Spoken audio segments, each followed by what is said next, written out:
Welcome, everyone. So, this is our third session of Anthropocene from despair to active hope, this 5-week journey that we've been on. And we have familiar faces here who've been joining us the last few weeks. And it's a small group, and we hope more people join us as we slowly start. We do have a time limitation, so that's forcing me to start before everyone joins us. And if you are not here for the live program, I hope you watch the recording and write to us with your comments and questions if there are any. So I'm Lakshmi, as most of you would know, and Inner Climate Academy is hosting this conversation. And today we have a special guest, Poorva Goel, who agreed to participate in this session, and we are very happy to welcome her. She's joining us from Belgium at the moment. It's a very cold morning for her there. And so I appreciate her joining us today. Just to give you a small introduction, which I believe does not really cover everything she does, but just to read out what she had given to us as her bio. Poorva is a cartoonist and graphic storyteller who has been working on themes of social and ecological justice and is interested in documenting people, places, and paradigms. Welcome, Poorva. I would also like to give you a little anecdote as to when I first encountered Poorva's work. This was when Ashish Kotari had visited Oroville back in early Jan, I think it was this year, and he had given me a copy of The Rite of Passage. And it was just a point where, we were dealing with things here in Oroville, and just the way that that story was drawn and the depth of what was in it, it really touched my heart. That prompted me to go find rest of Poorva's work and engage with it. And here we are. So I'm very, very happy to welcome you, Poorva. Would you like to say something, Poorva, just as an introduction? Yes. First of all, thank you, Lakshmi, for having me here. It's an honor to be here. And something more about myself. Well, I started working on cartoons a few years ago. And initially, it was more of a autobiographical approach. I was working on responding to things that I saw around myself. And when we saw the rise of violence against communities and nature in India, slowly that sort of seeped into my work. And at that time, I did not see it as political or socially engaged work, but I felt like I was just responding to what I was seeing around myself. And as I sort of plunged deeper into these subjects, as you can imagine, when you read more and more about all that is wrong with the world, all that is going wrong with the world, how communities and nature is being exploited for this, for profit and for development, this idea of development, it made me angry and sad and made me feel a lot of feelings, and I felt helpless and small. And I started reaching out to people like Ashish Kothari and Shrishti from Kalpavriksha. I was lucky enough to work with them, and that helped me navigate my role as a storyteller in this larger movement. And yes, and I think the more I was working on these subjects, the more I was reading, the more I felt like, how do I write about something that I don't know so much about? Because I'm not an anthropologist, I'm not an ecologist, and it almost felt inauthentic to reproduce things that they had written. And so it pushed me to sort of go out on the field and because it's difficult to write about forests that you haven't been to or people that you've never met. So it pushed me towards comics journalism, where I actually wanted to go and see what is happening on the ground and sort of respond to it, and sort of put out more stories that I want to read. Great. Thank you. Thanks, Poorva. So this is sort of like a conversation, and I give, I'm hosting it, and I would give Poorva some questions and some prompts, and she would respond. And towards after a couple of questions, and we'll open up to the group for questions from you to her. So if you have some things coming up, do jot it down. And also she's also prepared to share a prompt with us towards the end of the session that might inspire us to engage with our own creativity at the end. So Poorva, my first question to you is, the subjects that you deal with, especially in your creative journalism sort of work, are not easy, especially if you get in touch with the people on the ground and their challenges. Um, so how is the process for you, and how do you um, um, how does the creative engagement help you to process it, maybe? Or are there any stories that you can share with us that sort of helps us understand how that works for you? All right. I can share one anecdote of what kind of pushed me further into working on these subjects. I was in Kudremukh in the Western Ghats, and there I heard that this river Yatanahole was going to be diverted to send more water to Bangalore and other more drier industrialized areas of Karnataka, and how people on the downstream of the river, how fisher folk, sorry, and farmers and people living on the downstream would be affected because the river would become drier in those areas. And it made me think about how who has sort of ownership of these natural resources, and not only would it destroy the ecosystem of the river, but also take away water from so many people. And so who decides who gets ownership over water and who doesn't, and who pays this cost of development. And initially it was proposed as irrigation project, and that saw some resistance, and then they kind of renamed it as a drinking water project, which would make it harder to contend with.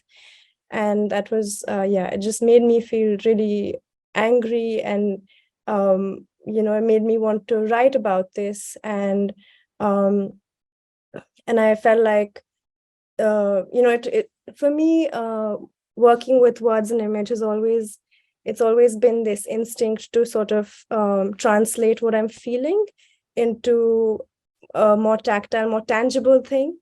And it is this very need to sort of translate my anger and sense of loss and sadness and everything into something. And that is something that I recommend to all of you, because I feel like when sadness and anger is not translated into something, it turns into resentment or just depression, or I think it needs to be transformed into something in order for it not to just for you to not become sort of stagnant in a way in your feelings. And yeah. Yeah, great. Thanks, Poorva. And and I feel that when I read your the rite of passage, there was something else also that was coming through, which is it's not just that you were translating what you were feeling into something tangible. There was also this element of transformation within the story that was coming out. For example, the spirit of the river, and how the spirit of the river sort of speaks to this little girl, and she feels empowered to act.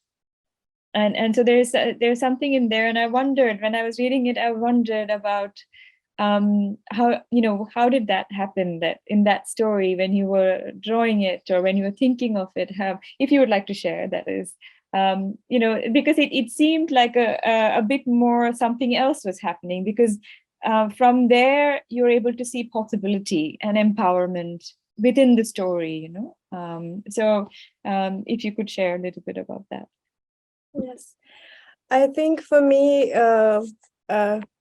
when you're surrounded by stories of how everything is going wrong in the world, and you through my art, I've also found I've found community, like my work, through my work I've met Ashish, and so many amazing people who are doing great work, and I think that has sort of helped me feel more hopeful, and sort of to feel the sense of community and not feel alone. And um, I think that is something that I want to talk about in my work, where it's not, not all hope is lost, but I think it is, in these troubled times, we need to sort of come together and, move towards a better world together. So I think that is the sort of thing that I want to talk about. Yes. Thanks. So I had a question around when did you start drawing? Well, I think I don't have a very exciting answer to this. I've been drawing since I was a child, and it's just sort of been the easiest way for me to articulate myself, as I'm a very quiet person. I struggle with words when I have to speak them, like I'm struggling right now. But but yeah, it's just the easiest way for me to engage and discourse and have a conversation with people. Mm-hmm.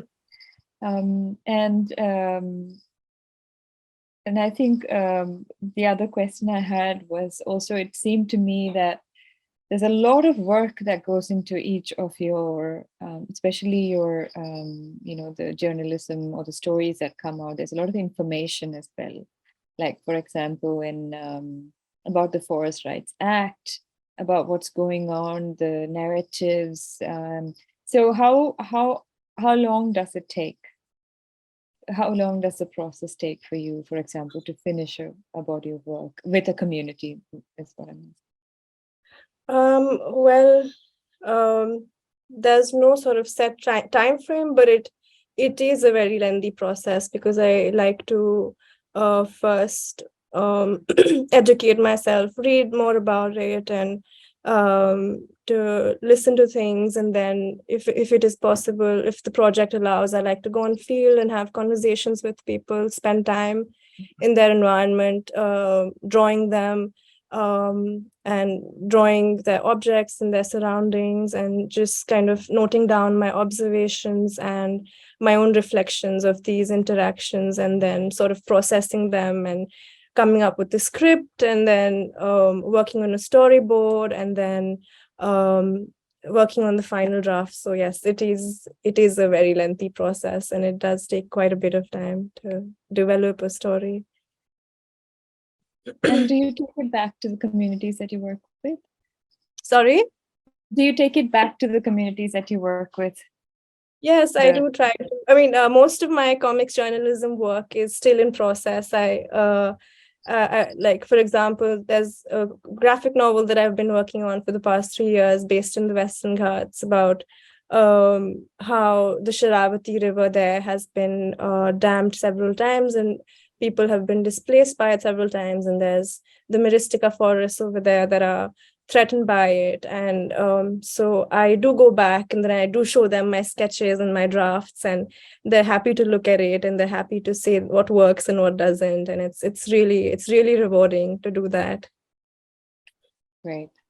So Poorva has an exercise for us in sort of helping us see if we can, draw something possible. I'm a doodler myself. None of what I draw makes sense to anybody else, but I like doing that. So I thought maybe, Poorva, we could open up for questions, and if people have questions, we can do that, and then we can do the exercise, and then do it that way. Is that okay? Yes, works. would people, it's a small group, so it can be a conversation as well. If you have questions, comments, anything to tell Poorva. Would be nice if you put your videos on so she can also see. It would be I have a question, if that's okay. Yes. Yeah, I think I'm having a little trouble with my mute unmute this thing today. Let's hope Okay. it supports me in the rest of the session. So my question was about, as you said, the the site or the nature of the issue inspires you to put it into a story, put it into a picture. As you convert it into your creative form, do you have the idea ready in your mind about how it's going to come out, what exactly you want to bring it out, or you just start working and it evolves? I just was curious about the process. I think it is a bit of both. I sometimes, when I'm thinking about these things, there are thoughts that arise in my mind, and I take those ideas as a starting point. And then as I start working, writing or drawing, those ideas evolve and they grow into they evolve and grow more, and they sort of transform into different things. And so I may start at one point and then be led to a different point. So yes, I hope that answers your question. It does. And is it usually the actual visit, like you said, that sort of inspires you to just start converting it into a creative process? Well, yes, I think that is a big sort of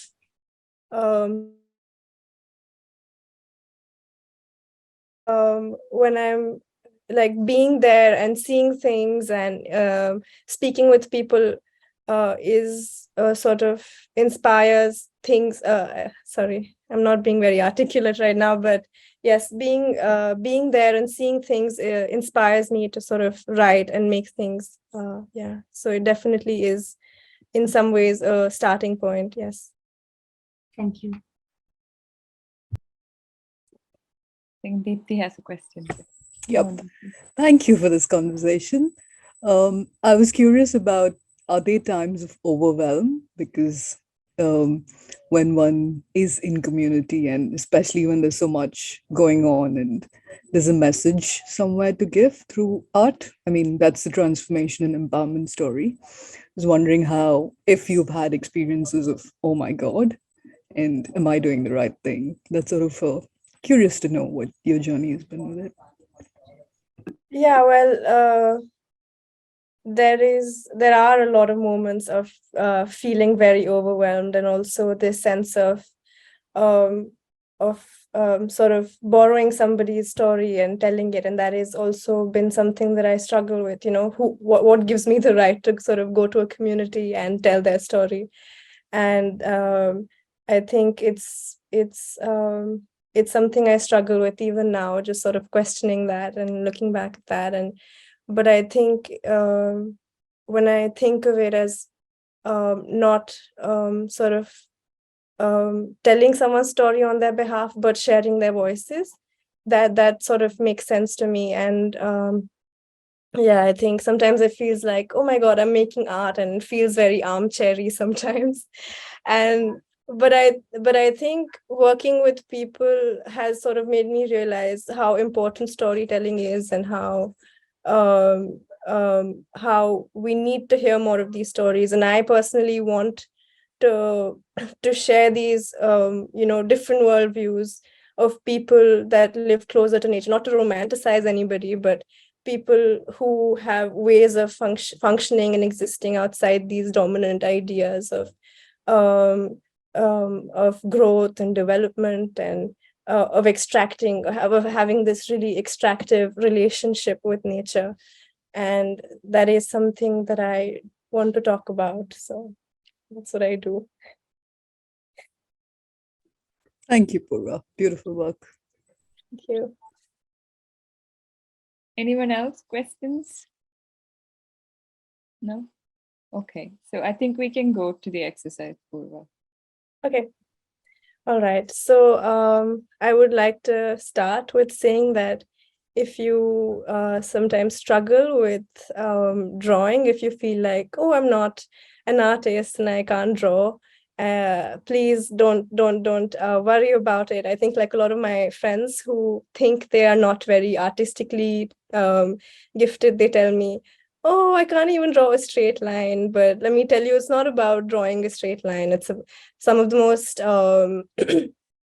interesting drawings to me are the ones that are honest and sort of Linda Barry's from an exercise by Linda Barry.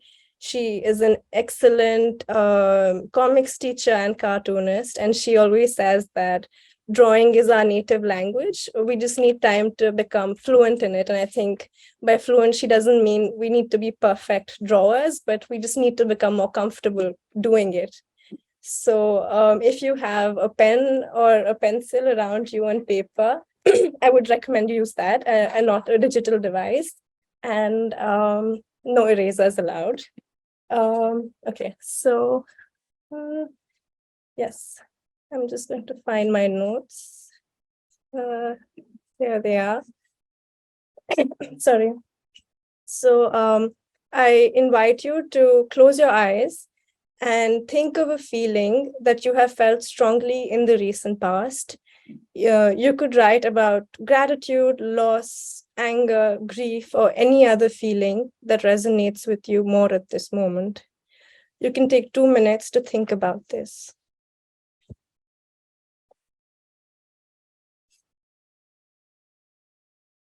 Okay. Now you can open your eyes and you can write down the first 10 moments from this, from your memory that come up when you think about this feeling.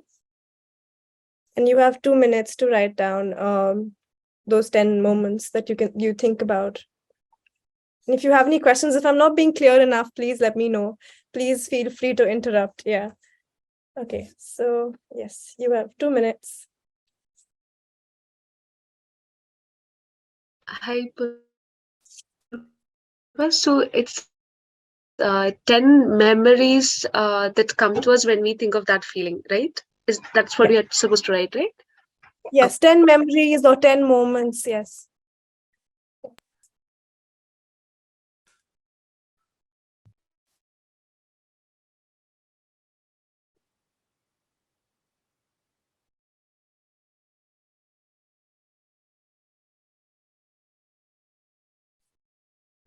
Time's up. Does anybody need more time? Okay. So we move on to the next step. Now you have to pick one moment to work on. And I have a few questions as prompts that you can use to think more about this one moment that you pick.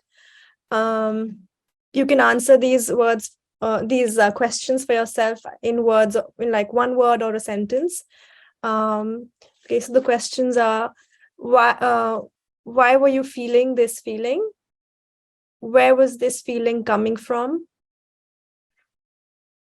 Where were you standing? What was the weather like? What was around you? Slowly, I will write it down in chat. So I have it written. I can just sort of put it in the chat. copy it and put it in the chat. Yes. Thank you. Good idea.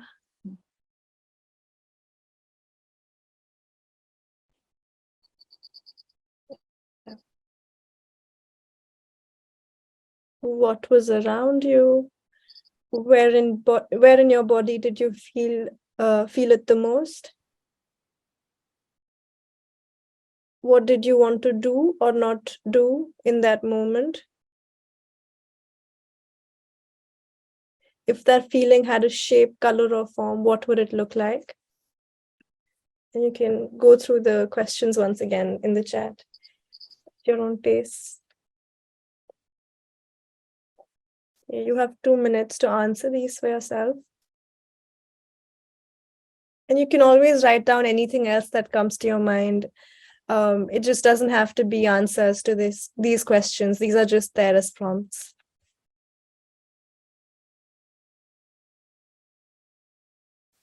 Okay, time's up.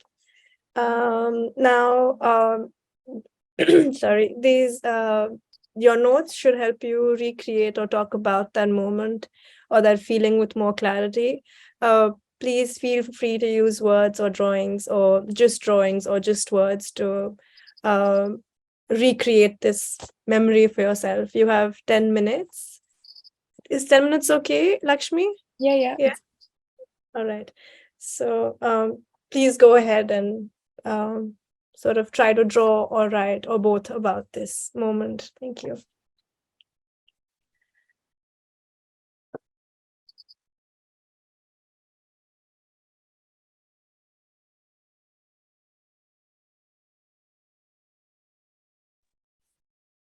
I think 10 minutes are up, I think. Would any of you want to show what you made or talk about it? Or should I make it compulsory for everybody to do it since it's such few of us? We have lost Deepthi on the way. And it's a small group, so if you don't mind, I would love to hear from everyone. Does anyone want to start? I can go.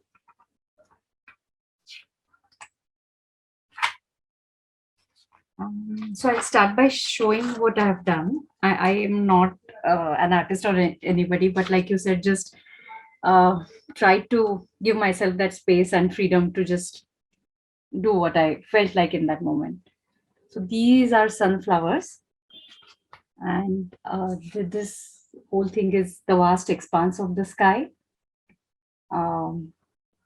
So here I can see the stems, leaves, and grass make it something like making it difficult to walk, like obstacles in the path.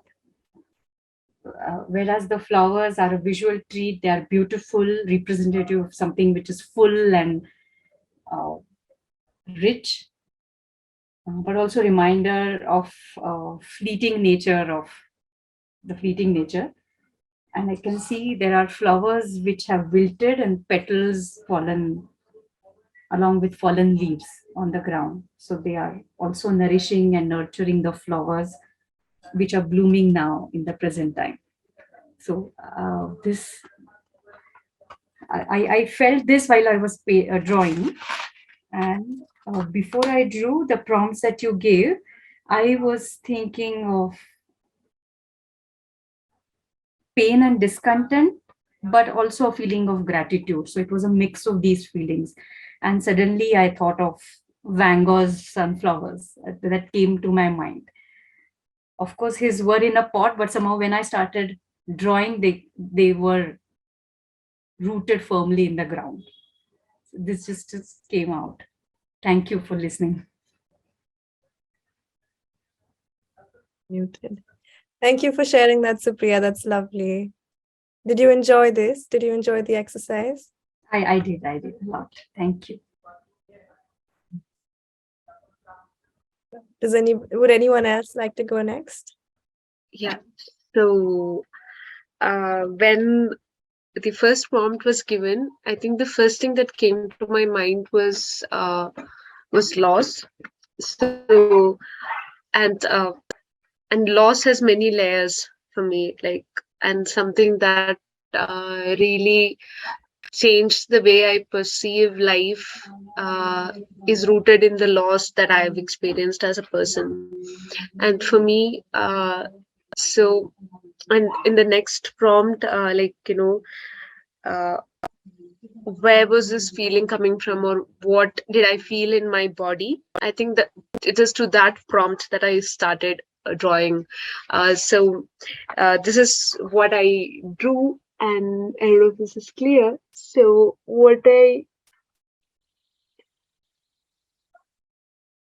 yes, so it's and something that I wrote after that is like, when glass breaks, there's a certain irreparability to it. Like, no matter how much glue we have, or no matter what technology we have, it's almost impossible to get it back to the original. There'll always be that remains of that shatter, of that breakage that it has been through. And I think for me, loss has done something like that on my mind, like more like a fault line upon my brain, where I understand that there are certain losses which are irrevocable, like, and that vantage point of death where you lose someone physically, uh, that sensitizes us to the nature of time, of existence, and of uh, what we want to do with life. And I think for me, that is something that I very strongly feel, because loss happened to me. Like, whatever I do in the world is somehow colored by that understanding of my own mortality in a certain way, and of the mortality of the people around me. So, yeah, I don't know if I articulated it properly, but yes, that was what the prompt did to me. Yes. Thank you for sharing that, Lakshmi. Thank you. Thank you. So I can share that. Too much light. I don't even know if people can make out what I have drawn. Those are people. If you come, so I attempted what I was.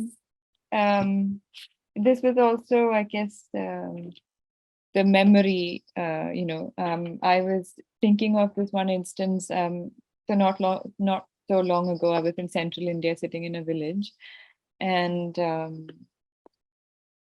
it was sort of a circle of community people talking about challenges that they're facing and all that. And we were invited to listen to them. And at some point I realized that they were talking amongst themselves, and I was kind of like there, or they'd forgotten that I was there. And it just seemed, it was really overwhelming, because they were talking to each other and they were saying, so they were they were living on forest land, and they didn't have forest rights because they didn't have the right caste certificate. So they were all illegal anyway. And so they're fighting for, right to live on the land that they have lived. That's one. And then there is mining that's coming to that area. That's another. And then third, they just recently found out that there's an 8-line highway that's just bulldozing through their whole village. So, the people are sitting with this bewilderment of like, what do we fight? Like, what? And I had this memory of like wanting to like really shrink. Like, and I thought I was going to cry, and I didn't want people to see me cry. So I was just like, had my hand over my face. But then that prompt question that said, what is the shape of the feeling that I had? Actually, what made me think was, actually, it's the shape of a child. The feeling that I had was of a child who was overwhelmed, but also still wanting to listen to everyone. And there were beautiful moments in that conversation amongst themselves where they were saying, but we need compensation. And someone else like, but what will you do with that money? And then someone else like, yeah, what will we do with that money? we can't live the way we live. Like, what are we going to do with that? And so it was just like, I felt like such a like little thing, like moment of one. So that's what that drawing about. Thank you, though. It was lovely to just hone in on one specific memory and give it form. So I really enjoyed doing that. Thank I you. love that, Lakshmi. Thank you. Thank you so much for sharing this. If there are no more questions for Poorva, Poorva, would you like to talk about the prompt panel, the work that you're doing right now? I can share that on the screen so people see it. So this is like a set of 3 panels that I pulled out from one of the pages of my graphic novel that I'm still sort of working on. I think I mentioned it earlier. This is based on my travels to the Western Ghats, and this was me sort of looking out of the window of the bus and just feeling amazed at what I saw, and just this sense of gratitude and feeling just so lucky to be alive, to be seeing this wonderful landscape around me. And yes. Yes, so in this graphic novel, I will be moving into the landscape and sort of sharing what I saw there. How it will include, my conversations with people who were dislocated by the construction of the dam, and they were moved to to villages that still don't have electricity. And the electricity from these dams goes all the way to Bangalore. And I also visited the Myristica swamps that were the species that have been around since the time of the dinosaurs, and they're really precious species. They're really precious plants and trees, and they're threatened by this idea of development, of encroachment, and fragmentation of those forests. And so I just wanted to sort of capture what has been lost, and what we run the risk of losing if we sort of go in this same way of developing. And so that is sort of what I wanted to talk about in this graphic novel. Thank you, Poorva. So the idea is that Poorva leaves us with this sort of inspiration, and I'll also be sending it out on the email. We have around 75 people who've registered, who are and most of whom are actually taking part, although they can't they don't have the time luxury of coming for a live session, but they are watching the recordings and writing to us and actively engaging in this. So Poorva, if I get comments or questions or anything, I might send them your way. And so the request is to sit with what Poorva has shared with you, and see if there's anything coming up for you.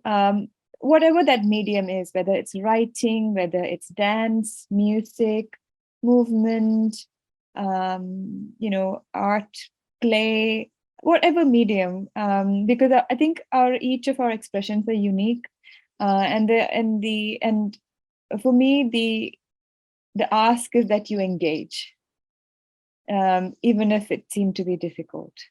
Can different parts of us engage with this, and maybe then we might find ways to move through, or find ways of sharing our story, sharing how we feel, and then and we hear other people share, and you think, oh, that's similar, and I'm not alone. And I shared with you about my own feelings around this great loneliness that humans seemed to have created for ourselves. And I think this is one way of breaking through that loneliness, is to engage with the world. And art is a great way to engage with the world.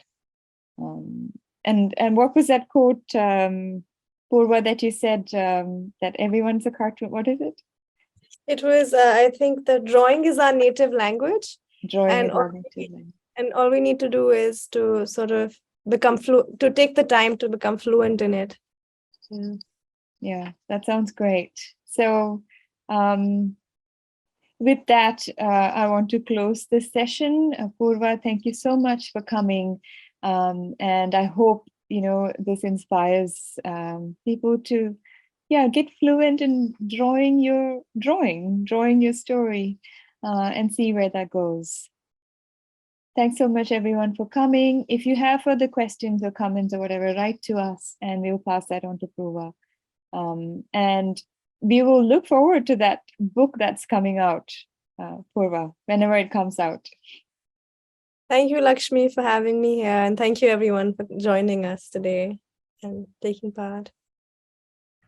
Lovely session. Thank you so much. Thank you. Indeed. And I think all of the sessions have been where the session might be very short, but it leaves something with us. Like it leaves something for us to think upon, and I think that's really beautiful. So thank you, Poorva. Thank you, Lakshmi. And thank you, Supriya and Lakshmi and Maria, for coming today and being here with us and providing the space so that this can also now go to the other 75 who've registered and provides them with a bit of back and forth and questioning and all that to bring out what's inside Poorva. So I'm very, very happy. I always say, I will leave with two things now. One is, Lakshmi, when you spoke about grief and loss, when I hold circles, grief circles especially, there's something that I say is that grief never leaves us, it transforms us. Grief is what makes us compassionate. Without knowing grief, how can we know the suffering of the other? So that's one. And the second one is that, I'm very inspired by Poorva and Shrishti and so many young people who are so engaged with the world, and it gives me a lot of energy. And so I'm leaving this circle with a lot more energy than when I came in. So I'm just really feeling a lot of gratitude and holding you in my heart.